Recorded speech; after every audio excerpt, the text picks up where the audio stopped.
नमस्कार दोस्तों, IndianMoney.com हिंदी पर आपका स्वागत है। मेरा नाम है फयाज।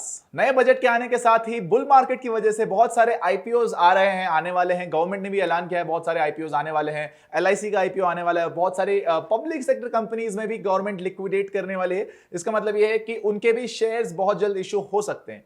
ऐसे में कौन कौन से रिस्क एसोसिएटेड होते हैं आईपीओ के साथ, ये आपको और मुझे समझना बहुत जरूरी है ताकि हम किसी भी तरह का नुकसान ना कर बैठे। तो इस वीडियो को अंत तक पेशेंस रख के जरूर देखिएगा, क्योंकि यकीनन आप काफी कुछ नया सीखेंगे इस वीडियो के साथ। मैंने खुद इस वीडियो के लिए जब रिसर्च कर रहा था, मैंने भी बहुत सारी नई बातें सीखी, तो यकीनन मुझे लग रहा है कि आपको भी बहुत मजा आने वाला है। तो चलिए बिना किसी देरी के सीधा पॉइंट पर आते हैं। सबसे पहला जो रिस्क होता है एक आईपीओ के साथ, वो होता है कि एक्सपेंसिव वैल्यूएशन होती है। बहुत बार आपने देखा होगा कि कंपनी की जो शेयर का फेस वैल्यू होता है वो कुछ और होता है और इश्यू वैल्यू कुछ और होता है, क्योंकि ज्यादातर केसेस में आईपीओस कंपनीज तभी लॉन्च करती हैं, तभी इशू करती हैं जब बुल मार्केट होता है, क्योंकि इस टाइम सबके सेंटिमेंट अच्छे होते हैं। सबको लगता है कि यार मार्केट अच्छा चल रहा है, ये कंपनी का आईपीओ भी बहुत जबरदस्त रिस्पॉन्स देगा। और हाल फिलहाल में जो कुछ आईपीओस आए हैं, जो आपने ध्यान दिए होंगे, उनके भी बेसिकली जो इशू प्राइस होता है उससे ज्यादा ही अच्छी उनकी वैल्यूएशन लिस्टेड होती है। जब वो कंपनी स्टॉक मार्केट पे, तो उसका वैल्यू थोड़ा बढ़कर आता है। तो बहुत सारे लोग लिस्टिंग गेन्स के लिए भी आईपीओज में पार्टिसिपेट करते हैं।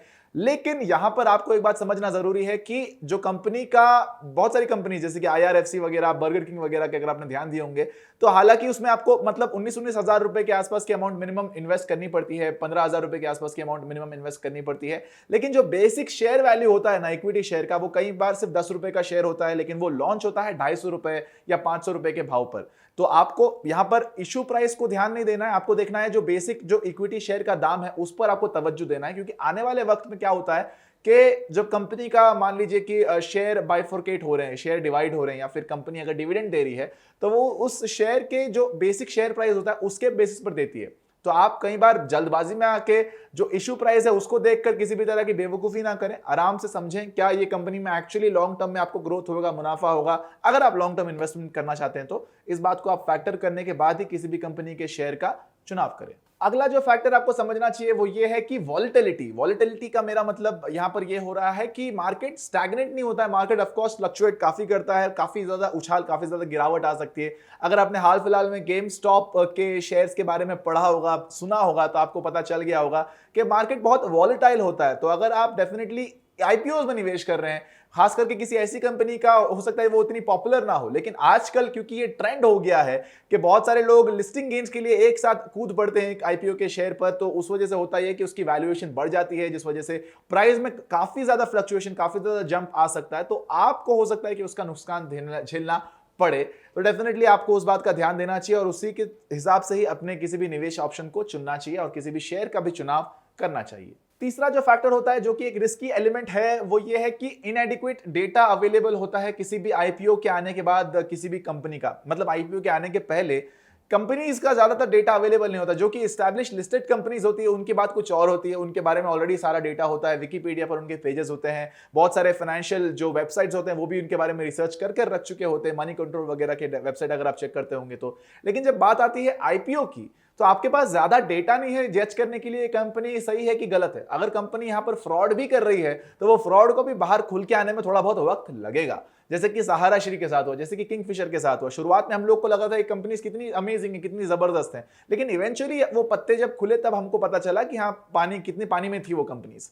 तो डेफिनेटली आपको पूरा वैल्यूएशन करने के लिए या फिर कंपनी का डेटा समझने के लिए आपको बहुत अच्छे से रिसर्च करना पड़ता है, क्योंकि तभी जाके आपके जितने भी रिस्क होते हैं वो काफी हद तक कम हो जाएंगे और तब जाके आपको एक बेहतर क्लियर पिक्चर मिलेगा कि हाँ, इस कंपनी का कितना प्रॉफिट्स है, कितना गेन्स है, कितना लॉसेस हैं और कितने इसके एक्सपेंसेस हैं। उस हिसाब से आप किसी भी कंपनी का चुनाव कर सकते हैं। और आखिरी और सबसे जरूरी एस्पेक्ट जो कि काफी रिस्की हो जाता है वो है कि अलॉटमेंट ऑफ शेयर्स की कोई गारंटी नहीं है। ये जरूरी नहीं है कि आपको, अगर आपने आईपीओ के लिए अप्लाई किया तो आपको शेयर मिल ही जाएगा। जो पत्थर आपने उठा के मारा है फल तोड़ने के लिए, उस पत्थर से फल टूट ही जाए, ये कोई जरूरी नहीं है। तो यहां पर हो सकता है कि आपको शेयर्स अलॉटमेंट लेने के लिए बहुत सारे कंपनीज के, जैसे हमने बात की जब आपको आईपीओ की वीडियोस भी बताए हैं, तो मिनिमम यहां पर आपको 15-15 हजार रुपए लगाना पड़ रहा था और 15 हजार रुपए का एक लॉट या एक सेट आता है। तो डेफिनेटली आपको एक सेट के लिए अप्लाई करेंगे तो यहां पर आपको वो मिलने का चांस थोड़ा कम है क्योंकि बहुत सारे लोग पूरे देश भर के इन्वेस्टर्स उसके ऊपर टूट पड़ रहे हैं। तो यहां पर अपनी प्रोबेबिलिटी बढ़ाने के लिए कई बार आपको 4-5 सेट के लिए एक साथ अप्लाई करना पड़ सकता है। तो आप अगर 15,000 को 4 से मल्टीप्लाई भी करें, अगर आप 4 के लिए अप्लाई करने के लिए जा रहे हैं, तो आपको ऑलमोस्ट 60,000 रुपए के अमाउंट को एक जगह पर आप लॉक कर रहे हैं। तो जब तक ये अलॉटमेंट खुल के बाहर नहीं आता तब तक, और अलॉटमेंट का पैसा रिफंड नहीं आ जाता तब तक आपके पैसे अटके हुए हैं। तो ऐसा रिस्क आप ना लें, ऐसा जोखिम आप ना लें। तो बेसिकली अगर आप फिर भी इतने सारे जोखिमों के होने के बावजूद भी आईपीओज में निवेश करना चाहते हैं तो ऑफ कोर्स आप जा सकते हैं, आगे बढ़ सकते हैं। लेकिन मेरा काम था आपको बताना कि कौन कौन से रिस्क एसोसिएटेड होते हैं एक आईपीओ में निवेश करने के लिए। तो आपको उम्मीद है मुझे कि ये वीडियो इन्फॉर्मेटिव लगा होगा, आपको थोड़ा बहुत कुछ नया समझ में आया होगा, नया पता चला होगा। अगर ये वीडियो अच्छा लगा तो प्लीज इस वीडियो को लाइक कीजिएगा, शेयर कीजिएगा, अपने फैमिली के साथ, रिश्तेदारों के साथ जरूर शेयर करिए, और चैनल को सब्सक्राइब करके बेल आइकन को दबाना ना भूलें ताकि आप हमारे आने वाले हर एक नोटिफिकेशन को देख पाएं। और अगर आपके कोई सुझाव सवाल है तो डेफिनेटली आप कमेंट सेक्शन में आके छोड़ सकते हैं। और अगर आप पर्सनल फाइनेंस के बारे में, करियर बिल्डिंग के बारे में, फार्मिंग और बिजनेस के बारे में सीखना चाहते हैं तो आप डाउनलोड कर सकते हैं फाइनेंशियल फ्रीडम ऐप। वहां पर हमने 55 से भी ज्यादा कोर्सेज बनाए हैं 6 अलग अलग भाषाओं में, जो कि आपको काफी हद तक मदद करेंगे। मेरा नाम है फयाज और आप देख रहे हैं IndianMoney.com।